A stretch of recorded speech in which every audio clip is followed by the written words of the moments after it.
아멘. 수고하셨습니다. 자, 서로 인사하십시다. 새해 복 많이 받으세요. 하나님이 새 일을 행하실 겁니다.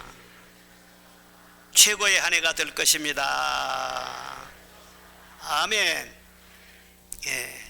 새 첫 주일 예배를 드리게 해주신 우리 하나님께 감사의 박수를 드립시다. 할렐루야. 감사합니다. 일어나 그 땅으로 가라. 일어나 어디로 가라고요? 그 땅으로 가라. 새 첫 주일 우리에게 주신 하나님의 말씀입니다. 독일의 유명한 역사학자인 랑케가 잠시 산책을 나갔는데 동네 어귀에서 한 소년이 울고 있는 것을 보았습니다. 우유 배달을 하는 그 소년이었는데 수레에 싣고 가다 넘어지는 바람에 싣고 있던 우유병을 다 깨트려 버린 거예요. 아저씨, 저는 어떻게 해요? 저는 이 우유값을 다 배상해 줄 수가 없어요. 사장님이 저를 쫓아내면 나는 뭘 먹고 살지요? 막 우는 거예요. 그래서 애야, 걱정하지 마라. 내일 이 시간에 여기로 나오면은 내가 우유값을 다 주마. 정말요? 감사합니다. 그 소년과 약속하고 집으로 돌아왔는데 마침 편지가 한 장 와 있었어요. 한 독지가가 역사학 연구비로 거액을 후원하겠다는 내용이었습니다. 그런데 일정이 바쁨으로 내일 밤에 만날 시간밖에는 없다는 것입니다. 그리고 장소가 적혀 있었는데 지금 당장 떠나야 할 정도로 거리가 있는 곳이었습니다. 랑케는 즉시 답장을 했습니다. 대단히 고마운 일이기는 하지만 저는 그 시간에 더욱 중요한 약속이 있습니다. 랑케는 그 소년과 약속을 지켰고 처음에는 답장을 받고 당황했던 그 독지가도 전후 사정을 다 들은 다음에 랑케를 더 지지하고 존경하게 되었고 처음에 제안했던 금액의 몇 배에 달하는 후원금을 보냈다. 그런 얘기입니다. 약속을 소중하게 여기는 사람은 사소한 약속도 이렇게 지키는 겁니다. 내가 손해가 날지라도 꼭 지키는 것입니다. 우리 하나님은 언약의 하나님이라고 말씀하셨습니다.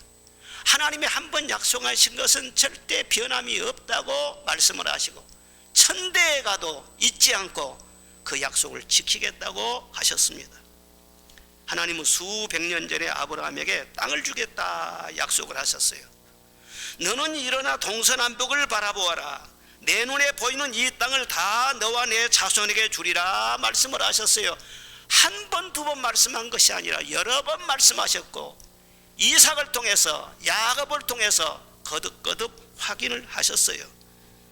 그 약속을 지키기 위해서 이제 이스라엘 백성을 출애굽시켰고 가나안 접경까지 인도하십니다. 이제 요단강만 건너가면 그 땅을 받게 되는 거예요. 때가 다 되었어요. 오늘 말씀은 여호수아에게 너는 일어나 백성과 더불어 그 땅으로 들어가라 그렇게 말씀하시는 그런 내용입니다. 우리 하나님은 부요하신 아버지, 사랑의 아버지, 아낌없이 주시는 아버지인 줄로 믿습니다. 하나님의 자녀는 우리에게 세 가지 약속을 주셨어요. 첫째가 무엇이냐? 아들의 명분을 주셨어요. 예수 이름을 우리에게 주셨어요. 예수 이름으로 우리는 일어설 수 있습니다. 귀신을 쫓아낼 수 있습니다. 기도해서 응답을 받을 수 있습니다. 우리의 최고의 재산은 예수 이름입니다. 또한 아들의 영을 주셨습니다. 성령을 주셔서 우리의 약함을 끊임없이 도와주십니다. 이 시간 예배를 드리고 있는 여러분을 도와서 하나님 말씀을 잘 깨닫게 하시고 믿게 하시고 하나님과 하나 되게 하시는 줄로 믿습니다. 또 아들의 유업을 주셨습니다. 우리는 장차 약속하신 대로 저 영원한 새하늘과 새 땅에 들어가게 될 줄로 믿습니다. 그리고 하나님의 말씀을 우리에게 주셨어요. 그 말씀은 성도들에게 주신 비전이고 꿈이고 보증 수표와 같은 것입니다. 우리가 하나님께서 내게 주신 그 말씀을 믿고 기도하며 순종하고 나아가면은 신기해요. 그 말씀이 이루어지는 거예요. 저절로 이루어지는 것이 아니라 하나님께서 일하시기 때문에 이루어지는 줄로 믿습니다. 사랑하는 성도 여러분, 이 새해에는 우리 모든 성도들이 이 약속하신 말씀이 성취되고 꿈과 비전이 이루어지는 복된 한 해가 되시기를 주의 이름으로 축복합니다. 오늘 말씀 보면은 여호수아에게 하나님이 세 가지 말씀을 주셨어요. 그 땅은 아름다운 땅이라. 그 땅은 무슨 땅이라고요? 땅을 들어가라면서 여호수아야, 그 땅은 정말 아름다운 땅이다, 그렇게 말씀을 주시는 거예요. 내가 이스라엘 자손에게 주는 그 땅, 내 조상에게 주리라고 맹세한 그 땅은 참 아름다운 땅이야. 민수기 14장에 보면 그 땅은 심히 아름다운 땅이라. 신명기 8장에도 보면 아름다운 땅, 그곳은 시내와 분천과 샘이 흐르고 젖과 꿀이 흐르고 아무 부족함이 없는 땅이다, 그렇게 말씀하셨어요. 하나님이 자기 사랑하는 자들에게 땅을 주시는데 황폐한 땅, 불뱀과 정갈이 나오는 광야 같은 그런 사람도 못 사는 땅, 그런 땅을 주면 어떻게 사람을 살리겠어요? 여러분, 땅뿐만 아닙니다. 하나님께서 사랑하는 자녀들에게 뭘 주실 때는 항상 좋은 것을 주시는 거예요. 시편에 보면 여호와께서 은혜와 영화를 주시며 정직히 행하는 자에게 좋은 것을 아끼지 아니하실 것입니다. 좋은 것으로 내 소원을 만족하게 하시는도다 말씀을 하셨어요. 항상 좋은 것을 주신대요. 예수님께서도 말씀을 하셨어요. 자녀가 떡을 달라면 돌을 줄 사람이 어디가 있으며 생선을 달라면 뱀을 줄 사람이 어디가 있겠느냐. 악할지라도 너희가 자식에게만큼은 좋은 것을 주시지 않느냐. 하물며 하늘에 계신 너희 아버지께서 구하는 자에게 좋은 것을 주시지 않겠느냐. 항상 하나님은 우리에게 좋은 것을 예비하시고 기도할 때마다 좋은 것을 허락해 주시고 참 좋으신 하나님. 우리 찬송 불러봅시다. 좋으신 하나님, 좋으신 하나님, 참 좋으신 나의 하나님, 참 좋으신 우리 하나님, 참 좋으신 우리 하나님. 그렇습니다. 새해를 맞이면서 하나님은 금년 한 해 나를 위하여 좋은 것을 예비해 주시는 줄로 믿습니다. 그런 믿음으로 새해를 맞이해야 되죠. 그런데 그 땅은 아름다운 땅이라 분명히 말씀을 하시기는 하셨는데 사실 어떤 근거로 그렇게 말씀하셨을까 좀 궁금한 점이 있기는 해요. 왜냐하면 좋게 말해서 아름다운 땅이지 막상 성지순례 가보면은요 별로 좋은 땅은 아니에요. 저 유다는요 다 광야입니다. 광야. 자 남쪽 네게부 지방은요 아주 사막이에요.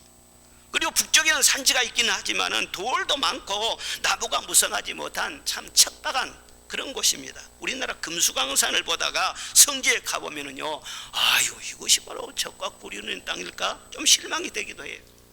또 우리 남한의 한 3분의 1 정도밖에 되지 않은 그런 땅인데 성경이 뭐라고요? 크고 넓은 땅, 광활한 땅, 아름다운.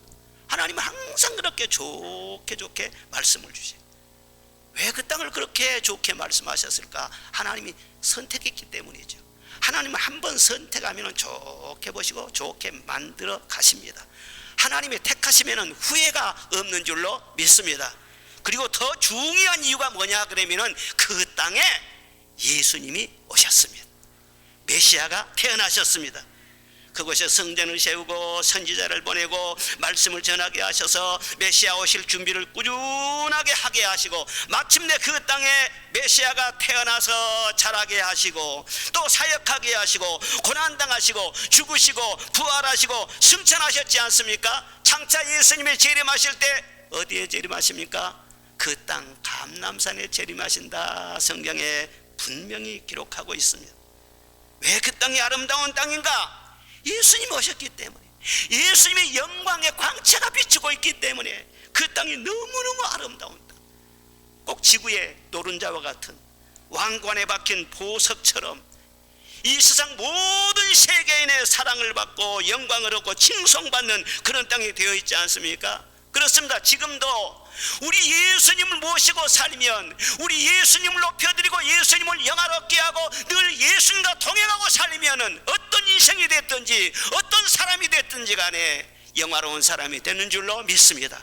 예수님의 빛이 그 인생에 비추어 주게 될 줄로 믿습니다. 우리나라는 금수감산이라고 하지 않습니까? 얼마나 산수가 아름답습니까? 우리나라처럼 경치가 아름답고 사계절이 뚜렷한 그런 나라가 참 드뭅니다. 그런데 가만히 생각해보면 우리나라 역사에 참 얼룩진 것이 너무 많아요.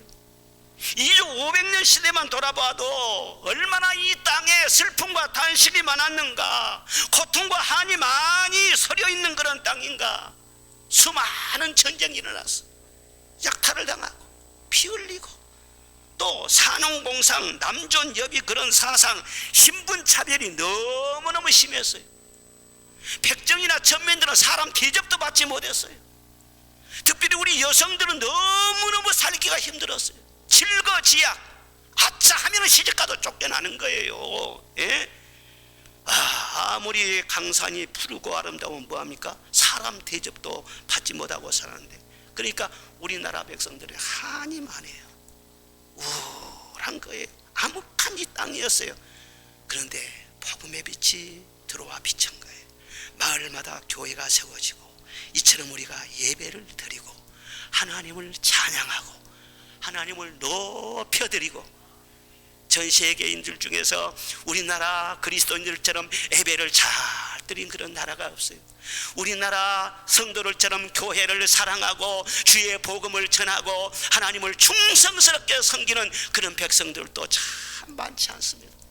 우리 예수님을 잘 모시니까, 예수님의 영광의 빛이 비추니까 이 나라의 암흑한 것이 싹 사라지게 되고 세계인이 부러워하는 그런 나라가 되는 줄로 믿습니다. 그런데 똑같은 한반도라도 어떻습니까? 북한은 또 다르잖아요. 제가 전에 금강산을 가봤는데 참 금강산 아름답더라고요.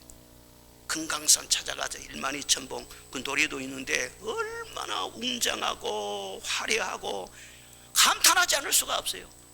폭포도 이곳저곳에 있어요. 기암절벽이 너무너무 많아요. 그때 제가 갈 때는 가을이었는데, 아니 소나무가 올려진 그런 단풍들 하면요, 야, 우리나라 이 세상에 이런 아름다운 땅이 있다. 알프스하고 비교가 되겠어요? 로키 산맥하고 비교가 되겠어요? 외국인들도 금강산 한번 보면 입이 딱 벌어진다는 거예요. 그런데 저 북한은요, 예수님이 들어갔지만 예수님은 쫓아내버렸어요. 성소의 문을 다 닫아버렸어요. 그 땅이 어떻게 됐습니까? 반듯한 바위마다 금강산을 보니까 전부 다 위대한 수령, 위대한 태량, 김일성 뭐 다 그런 거 새겨졌어요. 너무너무 참 보기에 안타까워요.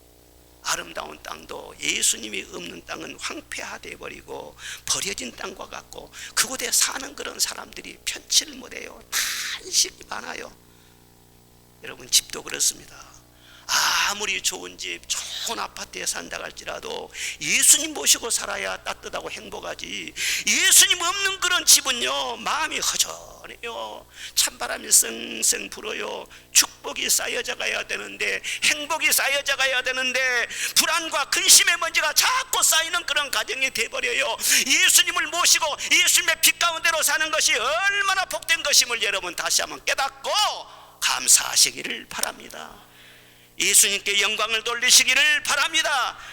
아름다운 인생이 되고 아름다운 가정이 되고 아름다운 나라가 되려면 다른 것이 없어요. 예수님만 잘 모시는 그런 가정들. 사철의 봄바람 불어오니, 우리 한번 1절만 한번 부릅시다. 사철의 봄바람 불어. 화면에 좀 띄워봐요. 예. 사철의 봄바람 불어있고 하나님 아버지 모셨으니 믿음의 반석도 든든하다. 우리 집 즐거운 동산이라. 고마워라 고마워라 임마누엘. 예수만 섬기는 우리 집 고마워라 임마누엘. 복되고 즐거운 하루. 그렇습니다.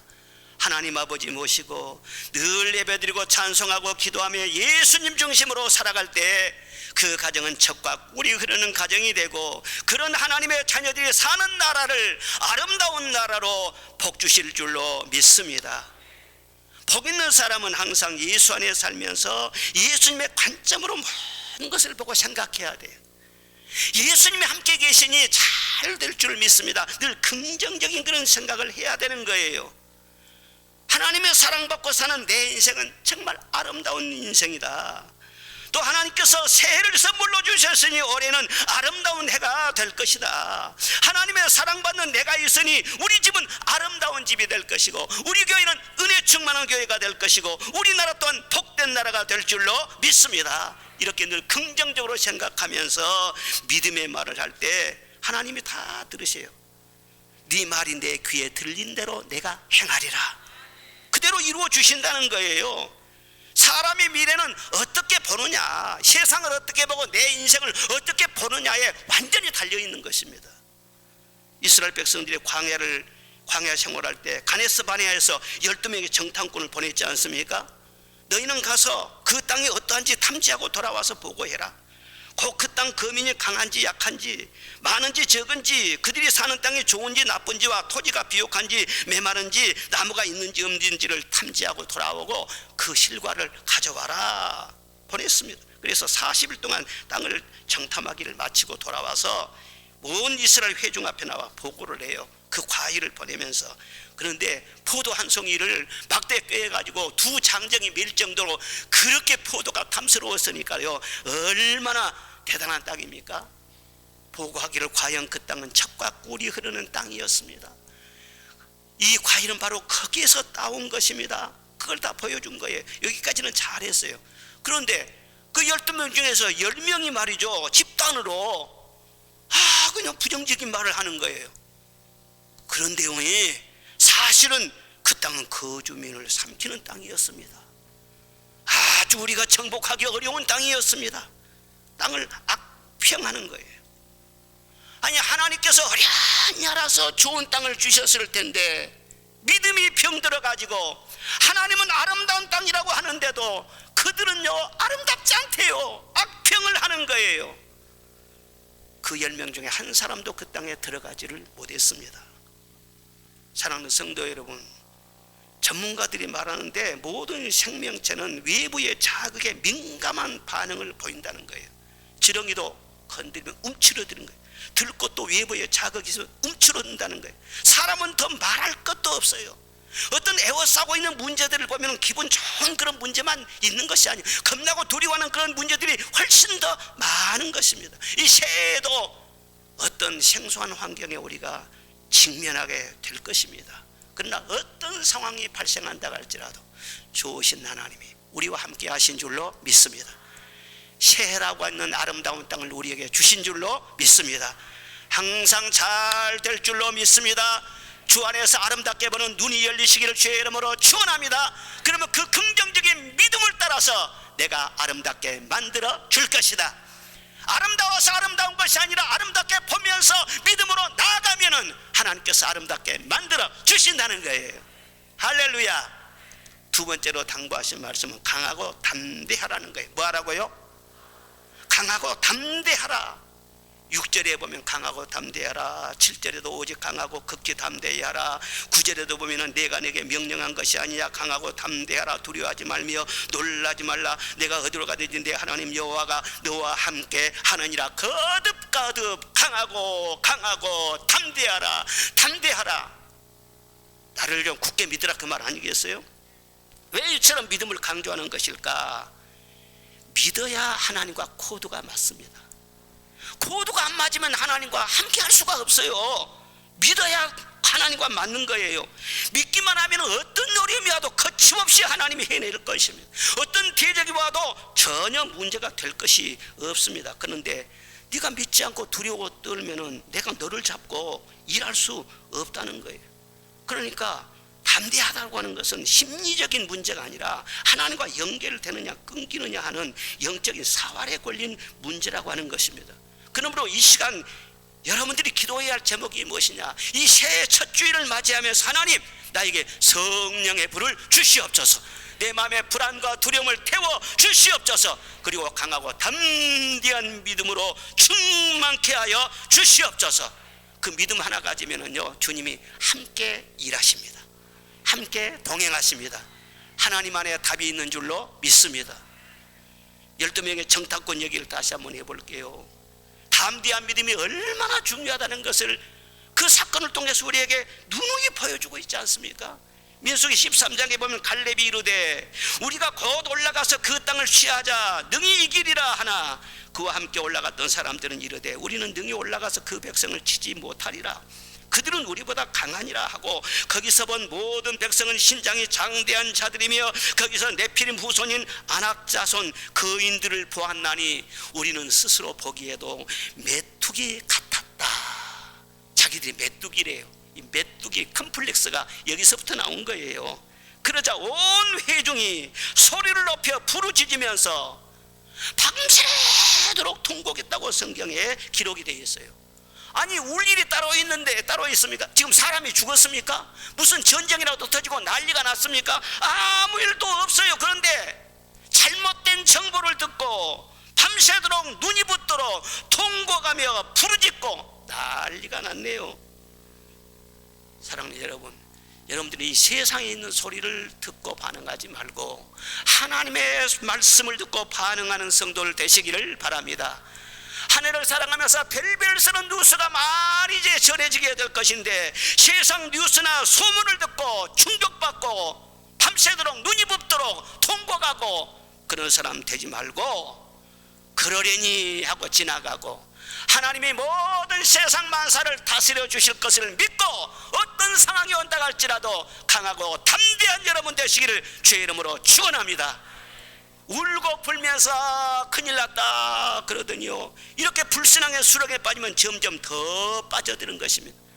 아이, 나중에는요 모세를 원망합니다. 하나님을 원망합니다. 우리가 차라리 애굽에서 죽었었더라면 좋았을 것을 어찌하여 우리를 그 땅으로 인도하여 칼에 쓰려지게 하려는가? 우리 처자가 사로잡히리니 애굽으로 돌아가는 것이 낫지 아니할까? 우리가 한 지휘관을 세우고 애굽으로 돌아가자. 여러분, 선동을 하고 시위를 합니다. 애굽으로 돌아가세요. 모세 갈아치우자는 거예요. 이게 무슨 운동입니까? 이게 하나님 안 믿는 운동이에요. 하나님 믿어도 소용없더라. 하나님 믿어 더 이상 기대할 것 없어. 하나님 안 믿는 운동, 적그리스도 운동, 교회 안 나가는 운동, 교회 무너뜨리는 운동이 거기에서 시작이 된 것입니다. 여호수아와 갈렙이 자기들의 옷을 찢으며 이르되 우리를 기뻐하시면 우리를 그 땅으로 인도하여 들이시고 그 땅을 우리에게 반드시 주시리라. 여호와를 거역하지 말자. 그 땅 백성을 두려워하지 말자. 그들은 우리의 먹이라. 그들의 보호자는 그들에게서 떠났고 우리는 여호와 하나님이 함께 계시느니라. 그러자 백성들이 흥분해 가지고는요 돌을 들여서 여호수아와 갈렙을 치려고 했어요. 어둠의 자식들은 빛의 사람들을 싫어합니다. 부정적인 사람들은 긍정히 말하는 사람을 싫어합니다. 같이 편들어주지 않는다고 싫어합니다. 여호수아 갈렙이 그런 일을 당했어요. 그때 여호와의 영광이 나타나면서 이르시기를 이 백성이 어느 때까지 나를 멸시하겠느냐, 어느 때까지 나를 믿지 아니하겠느냐, 어느 때까지 나를 거역하겠느냐 말씀하시면서 전염병으로 이들을 싹 멸해버리고 이제는 새 판을 짜야겠다. 모세와 여호수아, 너희를 통해서 더 크고 강한 나라를 새로 만들 것이다. 얼마나 화가 났으면 그렇게까지 말씀을 하셨겠어요? 하나님은 그들이 불신앙적인 그런 말을 할 때 사람이 약하니까 인간이니까 뭐 그럴 수 있지 동정하지를 않았어요. 하나님을 멸시한다고 말씀을 하셨어요. 사람도 멸시받고 무시당해 보세요. 대화하기도 싫어요. 같이 있기도 싫어요. 하나님을 멸시하면서 하나님과 함께 하겠다고 그렇게 말하는 것은요 착각인 거예요. 그로 이스라엘 백성들은 40년 동안 뺑뺑 광야에 돌면서 헛되이 날을 보내고 방황하고 떠도는 삶을 살았어요. 40년 동안 시편에 보면은요 헛되이 날을 보냈다 그런 말씀들이 여러 번 나옵니다. 사는 것이 다 사는 것이 아니에요. 믿음으로 살지 아니하면 헛되게 사는 것입니다. 일하는 것이 다 일하는 것이 아니에요. 사업하는 것이 다 사업하는 것이 아니에요. 믿음으로 하지 아니하면요 알맹이가 하나도 없어요. 허탕만 치고 다니는 거예요. 하나님은 이때 사건이 트라우마로 남는 것처럼 여호수아에게 말씀을 하셨어요. 여호수아는 40년 전에 사실은요 아주 훌륭한 믿음을 보인 사람이에요. 그런데 그때는 12명 정탐꾼 중에 한 사람의 대표였고, 이제는요 모세의 뒤를 이어서 이스라엘 12지파의 지도자가 됐지 않습니까? 모세의 시종으로 있다가 이제는 선생님 떠나가셨어요. 그래서 자기가 이제는 모든 책임을 져야 돼요. 어깨가 얼마나 무겁지 않겠습니까? 마음에 부담이 많이 되었을 거예요. 그러면 사람이 새로운 상황을 직면하게 되면은 믿음이 약해지기도 하고 강해지기도 하고, 믿음은 항상 똑같이 일정하게 있는 것이 아닌 것입니다. 그때는 네가 강한 믿음을 가지고 이겼지만은 네 새로운 국면에 있어서 너 여호수아, 네 이 민족의 장래는 네 마음 먹기에 달렸어. 전쟁에서 이기고 지는 것도 마음 먹기에 달렸어. 가나안 땅에 들어가서 정착하지 못하는 거, 정착하는 거, 네 마음 먹기에 달려서 인생의 불행과 성공도 내 마음 먹기에 달렸다. 마음을 강하게 하라, 담대히 하라. 누누이 말씀을 하세요. 이 새해벽 때 여러분 심령 속에 이 말씀이 들려지시기를 바랍니다. 여러분 마음속에 이 새해가 달려있는 것입니다. 가정도 달려있고 행복과 불행이 다 달려있다는 것을 믿으시기를 바랍니다. 절대 불신앙적인 사람과 하나님은 코드가 맞지 않기 때문에 함께 할 수가 없어요. 사사기 6장에 보면 하나님께서 기드온에게 그 사자를 보내서 말씀하십니다. 너는 가서 너의 힘으로 이스라엘을 미디안 손에서 구원하라. 내가 너와 함께하여 미디안 사람 치기를 한 사람 치듯 하리라 말씀을 하셨어요. 그래서 기드온은 그 말씀에 순종하여 나팔을 뚝 불어가지고 군대를 모집을 했습니다. 사방돼서 군인들이 막 몰려들었어요. 32,000명이 몰려들었어요. 그런데 하나님 뭐라고 하십니까? 이 사람들 너무 많아. 두려워서 떠는 자들은 다 돌려보내. 다 두려운 사람 가라고 하니까는요 22,000명이 가고 10,000명밖에 안 남았어요. 그런데 하나님이 10,000명도 많아, 더 걸러내. 그래가지고 300명 정예부대만 딱, 이 300명 용사들은요 정말 하나님을 굳게 믿는 사람이. 그런데 이 사람들을 통해서 미디안과 싸우게 하지 않습니까? 그래서 미디안 12만 명을요 일시에 쳐부숴버린 거예요. 300명으로. 숫자가 많고 적다고 그것이 문제가 아닌 것입니다. 믿음의 사람이 적을지라도 굳게 뭉치면 큰 일을 하게 될 줄로 믿습니다. 교회도 그렇습니다. 여러분의 가정도 그렇습니다.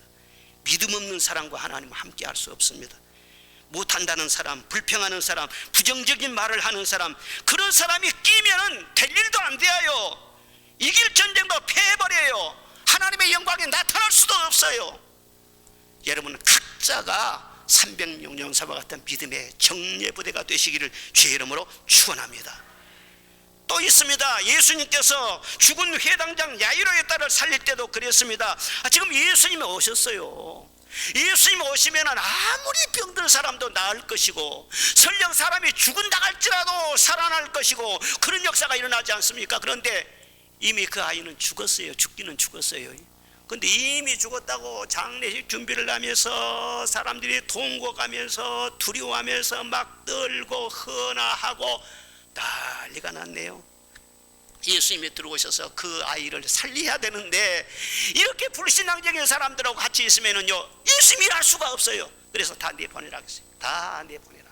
친척이 됐든지 친구가 됐든 누가 됐든 다 내보내. 불신앙적인 사람 내보내. 그리고 제자를 또 12제자를 다 갔는데요 다 못 들어오게 했어요. 너희들 가만히 있어. 베드로, 요한, 야고보 제일로 믿음이 좋은 이 세 제자만 딱 데리고 들어갔어요. 예수님 딱 뭐라 하겠어요? 달리다고 한마디 하시니까 죽은 소녀가 일어나지 않습니까? 할렐루야. 그렇습니다. 아무리 주님이 지금 살아 역사하시지만 두려워하고 부정적인 생각 갖고 있는 그런 사람이 끼면은 방해가 된다니까요. 교회 일도 소극적이고 부정적인 말하는 사람이 있으면 성령의 역사가 소멸되는 거예요. 교회 안에서 말을 하려면은 믿음의 말을 하고 은혜 되는 말을 하고 덕이 되는 말을 하고 그래야지. 인간적인 말을 많이 하는 사람, 부정적인 말을 많이 하는 사람, 그런 사람 교회에서 극히 조심해야 돼요. 그런 사람이 자꾸 무슨 말을 터뜨리고 다니면은 성령의 비둘기가 떠나가는 것입니다. 좋을 일이 하나도 없어요. 하나님은 강하고 담대하라 말씀을 하셨어요. 그러면서 계속해서 말씀을 주십니다. 너희 조상에게 명시한 대로 모세에게 말한 바와 같이 말씀을 다시 한번 상기시키면서 말씀을 계속해서 생각나게 해주십니다. 왜 하나님께서 모세에게 말씀하시면서도 그 전에 있는 말씀을 또 막 자꾸 반복하시느냐? 말씀에서 미운 믿음이 나오기 때문에 말씀을 지금 먹여주고 있는 거예요. 왜? 말씀이 꾸준히 들어가면요 믿음이 팍 살아나는 것이거든요. 여러분, 어떤 거인도요 지금 그 심령 속에 필요한 말씀이 없으면은요 힘이 빠집니다. 예, 아주 두려워집니다. 엘리야 같은 영적인 거인이라도 말씀 충만할 때는 하늘에서 불을 끌어냈어요. 그래서 발신 숭배자로 싹 멸하기도 했어요. 아합 앞에서 전혀 꺾이지 기가 주눅 들리지 않았습니다. 그런데 그 말씀을 다 이제는 썼어요. 그 말씀을 더 이상 받지 못할 때 갑자기 두려움이 엄습해가지고 아무것도 아닌 여자 말 한마디에 막 도망을 다니면서 로뎀나무 아래 앉아가지고 막 우울증에 걸려가지고 막 살기 싫다느니 막 더 이상 나는 못 살겠다느니 죽은 것이 차라리 낫다느니 아직도 가야 할 길이 남아있어요. 사명이 아직도 많이 남아있는데 중간에 말씀이 없으니까는요 그냥 힘들어가지고 완전히 쓰러져 버린 거예요. 그때 하나님이 천사를 통해서 주물러 주시고 다시 말씀을 주셨어요. 그 말씀을 받고는 계속 달려갑니다. 또 호렙산에서 다시 또 말씀을 주셨어요. 그 말씀 붙잡고 계속해서 달려가면 독수리처럼 막 올라갑니다. 그리고 달리다 결국 회리바람 타고 산을 올라갔지 않습니까? 그 회리바람은 성령의 바람인 줄로 믿습니다. 말씀을 붙잡고 계속 달려가면 성령의 바람 타고 상승하는 삶을 살게 되는 거예요. 추락하는 삶, 미끄러지는 삶 살지 말고 계속 올라가는 삶을 사시기를 바랍니다. 발전하는 삶을 사시기를 바랍니다. 요한일서에는 두려우면 형벌이 따른다 말씀하시면서 온전한 사랑만이 두려움을 내쫓는다 그랬어요. 두려움을 내쫓을 수 있는 것은 온전한 사랑이라는 거예요. 여러분, 사랑도 많이 있지만은요 사람의 사랑은 온전하지 않습니다. 부모님의 사랑이 온전합니까? 부부간의 사랑이 온전합니까? 누구의 사랑이 온전합니까? 사람의 사랑은 불완전해요. 그런데 하나님의 사랑만 온전하신 것입니다. 그 하나님의 온전한 사랑을 말씀에다 담아서 우리에게 주신 줄로 믿습니다. 그래서 사랑의 말씀이 내 안에 들어오면 빛이 오니까 어둠이 싹 사라지게 되는 것입니다. 그래서 그 말씀을 먹을 때마다 말이죠, 음식 잘 먹고 막 힘이 나고 그러는 것처럼 하나님의 말씀을 잘 먹고 하면은요 우리 영혼이 살아 움직이니까 하나님이 일하시죠. 인생이 힘든 거, 가정이 힘들고 나라가 힘들고 그런 것은 뭐 왜 그렇게 힘드냐, 다른 것이 아니에요. 영혼이 허약하기 때문인 거예요. 가정이나 사회나 국가와 민족도 어려워지는 이유가 다른 이유가 아닙니다. 영혼이 허약하기 때문에 그 일들을 감당을 해내지는 못하는 거예요. 왜 우리가 교회에 나와서 예배를 드립니까? 이 교회 예배를 통해서 신령한 양식을 공급해 주는 줄로 믿습니다. 영적인 영양분을 채워주시는 줄로 믿습니다. 그래서 이 예배를 통해서 우리 영혼이요 잘 먹게 되면은, 영혼이 살아 움직이면은 하나님이 일하시는 거예요. 요즘 사람들 잘 먹고 살잖아요. 막 잘 먹고 고기도 먹고 치킨도 먹고 피자도 먹고 비타민도 먹고 건강식품도 요즘은요 몸 건강하다면은요 돈 아끼지 않고 막 그냥 사서 먹는 거예요. 그러니까 아닌 게 아니라 건강해요. 60살 70살 된 권사님들도요 화장 조금 감추고 나면은요 아이고 그냥 아가씨처럼 막 그렇게 막 탱탱해 가지고 건강해요. 그거 참 좋아요. 근데 영적인 것도 마찬가지예요. 잘 먹는 것 절대는 무시 못합니다. 은혜 받으시기를 바랍니다. 이 세상이 어려울수록 다 말씀 사모하고 더 많이 기도하고 더 성령 충만 받고, 할렐루야, 성령 충만 받고 그렇게 평범하게 살아만 가도 하나님이 일하시는 거예요. 다 하나님이 다스려 주시는 거예요. 그 멋지지 않습니까? 그렇게 살아는 거예요. 세 번째로는 치우치지 말라. 뭐 하지 말라고요? 치우치지 말라 말씀하셨어요. 자, 오늘 말씀 중에 7절부터 9절까지 한번 다시 읽어봅시다요. 오늘 주신 요절 말씀입니다. 자, 7절부터 9절까지 다시 읽겠습니다. 시작. 극히 담네. 마이크 잡으세요. 우르나 좌르나 치우치지 말라. 그리하면 어디로 가든지 형통하리니 이 율법책을 내 입에서 떠나지 말게 하며 주야로 그것을 묵상 그 안에 기록된 대로 내가 형통하리라. 내가 내게 명령한 것이 아니냐. 강하고 담대하라. 두려워하지 말며 놀라지 말라. 내가 어디로 가든지 내 하나님 여호와가 너와 함께 하느니라 하시니라. 아멘. 이 말씀이 오늘 주신 요절이 엑기스예요. 여기에 다 들어있어요. 이스라엘 백성들이 땅을 받기 위해서는 어려운 과정을 거쳐야 됩니다. 대가를 치러야 되는 거예요. 쉽게 그냥 막 굴러 들어온 것이 아니에요. 차려놓은 밥상이 아니란 말이에요. 강도 건너야 되고 요단강이 시퍼렇게 흐르고 있는데 어떻게 200만이 넘는 백성들을 다 안전하게 건널 수 있습니까? 쉬운 문제가 아니에요. 성을 정복해야 돼요. 강력한 철병거로 무장한 7나라가 지금 버티고 있는 것입니다. 많은 전쟁을 치러야 돼요. 그런데 하나님은 주신다고 약속은 하시지만 대신 해주지는 않습니다. 너희가 들어가서 차지하라는 거예요. 네 발로 들어가라는 거예요. 너희들이 싸워서 성을 정복하고 원주민들을 쫓아내고 그 땅에 정착해서 살라는 거예요. 전쟁을 하라는 얘기인데 전쟁은 싸워봐야 하지 않아요? 스포츠 경기도 치러봐야 결과를 알 수가 있어요. 전쟁은 더더욱 그렇습니다. 그런데 광야에서 유량민족으로 떠돌다 들어온 이 오합지졸 같은 이스라엘 백성이 강력하게 무장하고 버티고 있는 그 땅을 쉽게 정복할 수 있다?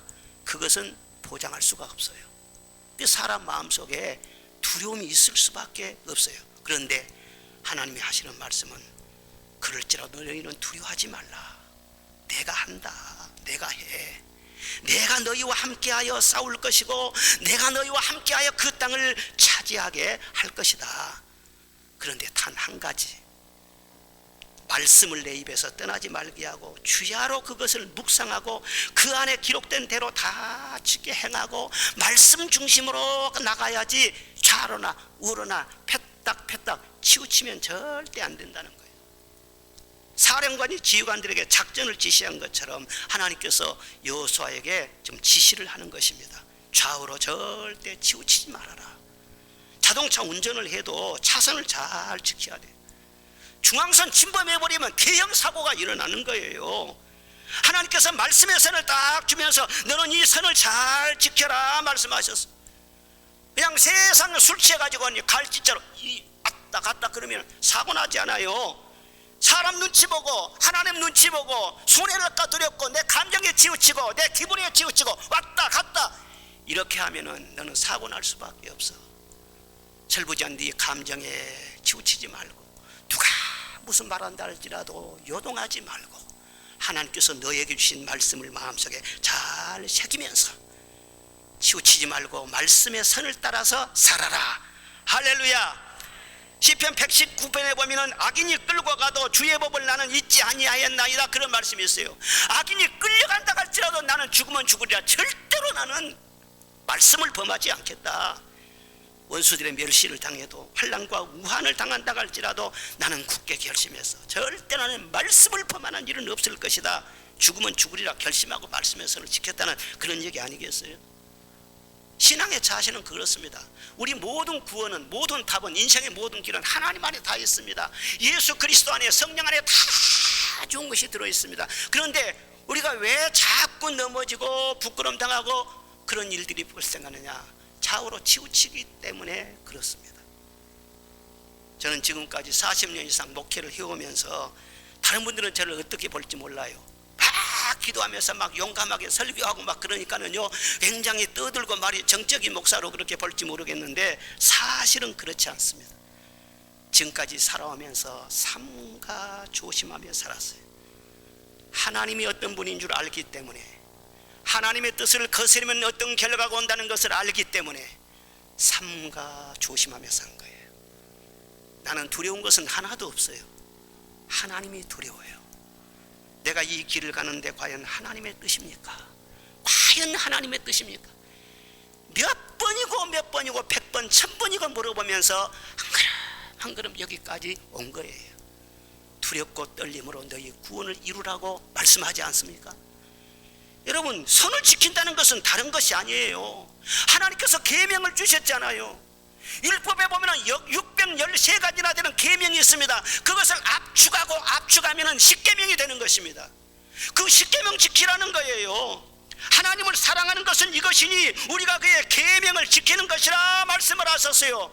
제1은 하나님 앞에 다른 것을 두지 말라. 하나님 우선주의로 살라는 거예요. 제2는 우상을 만들지도 말고 우상을 품고 다니지도 말고 우상 앞에 절하지도 말라. 우상은 보이는 불상도 우상이지만 하나님보다 더 사랑하는 것이 우상이야. 아무리 자식이 귀해도 하나님보다 더 사랑할 수는 없어요. 아무리 돈이 좋아도 하나님보다 더 귀할 수는 없어요. 하나님을 최고 내 중심 보좌에 모시기를 바랍니다. 주님 사랑합니다. 주님을 기쁘시게 하는 거예요. 그리고 내 부모를 공경하라 말씀을 하세요. 계명이 그렇게 되어 있어요. 요즘요 부모를 거스리고 불효하는 그런 사람들도 많이 봐요.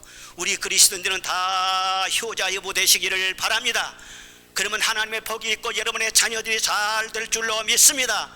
또 주일을 거룩하게 성수하라, 안식일을 잘 지켜라. 그러면 여러 가지 복을 약속하고 있지 않습니까? 하나님께서 일주일 동안 다른 일은 다 내 할 일을 하지만 주일은 거룩하게 잘 지키고 구별되이 하나님 성계라 그렇게 말씀했는데, 주일이라고 하는 거룩한 이 중앙선을 자꾸 침범하면서 무사하게 될 것이다, 아무 일 없을 것이다, 아이고 주일날 사업 때문에 바이어를 만나야 돼요, 골프 치러 가야 돼요, 낚시질 하러 가기로 약속이 되어 있어요, 중요한 약속이 있어요, 사촌이 결혼식을 해요. 아무리 사정이 있다고 할지라도 주일날 자꾸 선을 범하면서 잘 되려고 하지 말라는 거예요. 치우치면 안 돼요. 금년 한 해 동안의 주일 성수에 성공하시기를 바랍니다. 주일날 예배될 때마다 성령의 불 받으시기를 주의 이름으로 축원합니다. 살인하지 말라 그랬어요. 사람한테 피해를 주지 마시라고. 용서하며 살고 말 한마디라도 다른 사람 인격에 상처를 주지 말고 험담하지 말라. 바리새인들처럼 교회에서 예배는 열심히 들으면서도 왜 그렇게 미워합니까? 왜 그렇게 미워해요? 다른 분도 아니고 하나님의 아들이 예수님인데 예수님을 그렇게 미워해요. 막 죽이도록 막 미워하는 거예요. 그 제대로 된 믿음입니까? 아니 열심히 예배드리고 찬송 부르고 기도한다고 해서 그게 제대로 된 믿음이냐고요. 미움을 품고 그렇게 되지 말라는 거예요. 간음하지 말라 말씀하셨어요. 이 시대는 음란하고 폐역한 시대예요. 어디 가든지 음란이 충만해요. 그러나 그리스도인들은 거기에서 나왔잖아요. 애굽에서 나왔잖아요. 너만큼은 흰 옷을 입고 살아야지, 정결한 그리스도의 신부로 살아야지, 가정 화목을 잘 지켜야지, 내 영혼도 귀하지만 내 몸도 함부로 구르지 마라. 도둑질하지 말라고 했어요. 이상 공력을 하다가 아간 때문에 실패를 했지 않습니까? 예, 다 이길 수가 있는데 아간이라는 사람이 하나님께 바칠 것을 훔쳐버렸어요. 그것 때문에 33명이나 죽었어요. 이길 그런 싸움도 이렇게 계명을 범하면 안 된다는 거예요. 하나님의 것 도둑질하지 말고 11조 잘 바치고 남의 물건도 훔치려고 하지 말고 공짜를 좋아하지도 말고 남의 줄 것도 제대로 주면서 물질 문제에 있어서 정직하게 살아라. 거짓말하지 말아라. 남을 속이지도 말고 속지도 말고 탐내지 말아라. 남의 거 자꾸 탐내면서 그렇게 살지 말고 너에게 주신 것 있잖아, 그것으로 인해서 자족하고 만족하고 감사하며 살아라. 할렐루야. 이런 말씀들이 전부 다요 선을 지키는 말씀이에요. 십계명. 우리가 그의 계명들을 지키는 것인데 그의 계명들은 무거운 것이 아니로다 그랬어요. 요한일서 5장 3절 말씀에 십계명 지키는 것이 무겁다고 그러죠. 사람들은요, 아이고 못 지켜, 아니라는 거예요. 무거운 거 하나도 없다는 거예요. 하나님께서 이 십계명을 또 엑기스로 짜고 해가지고 딱 두 가지로 만들었어요. 하나님 사랑, 내 이웃 사랑이라는 거예요. 그래서 예수님 믿고 하나님 자녀가 되어서 그 구원의 은총을 감격하면서 성령 충만 받아서 하나님을 사랑하려고 하면 이 모든 10가지 계명은 다 내 수준 아래에 있어요. 하나님을 진정으로 사랑한다고 하면서 우상을 숭배할 수 있어요? 거짓말할 수 있어요? 못하는 거예요. 그러니까 계명의 핵심은 뭐냐 하면 하나님을 사랑하라. 이전보다 더 주님을 사랑하라. 주님을 힘써 섬기며 더 사랑하게 하소서. 내 마음 주께 드리옵니다. 오 나의 주시여, 내 믿음이 크도다 내 소원 되리라 말씀하셔서 여러분 무슨 소원을 갖고 계십니까? 저는 이 말씀을 딱 정하면서 내 마음속에 소원을 딱 품었습니다. 하나님, 나는 한 가지 소원입니다. 작년보다 이전보다 주님 더 사랑하는 한 해가 되게 하여 주옵소서. 주님을 더 사랑하게 해 주시옵소서. 나는 그것이면 더 이상 소원이 없어 바랄 것이 없습니다. 주님을 사랑하는 사람이 어떻게 계명을 범하고 선을 범할 수가 있겠어요? 그렇게 못하는 거예요. 새해는 하나님의 선물이요 우리에게 주신 기회의 땅인 것입니다. 우리가 새해를 어떻게 살아야 되겠습니까? 하나님 주신 선물인데 긍정적인 마음으로 아름답게 보시기를 바랍니다. 강하고 담대하게 믿음으로 맞이하시기를 바랍니다. 그리고 치우치지 말고 말씀 중심으로 잘 살아서 약속의 성취를 보고 꿈이 이루어지는 새해가 되시기를 주의 이름으로 축복합니다.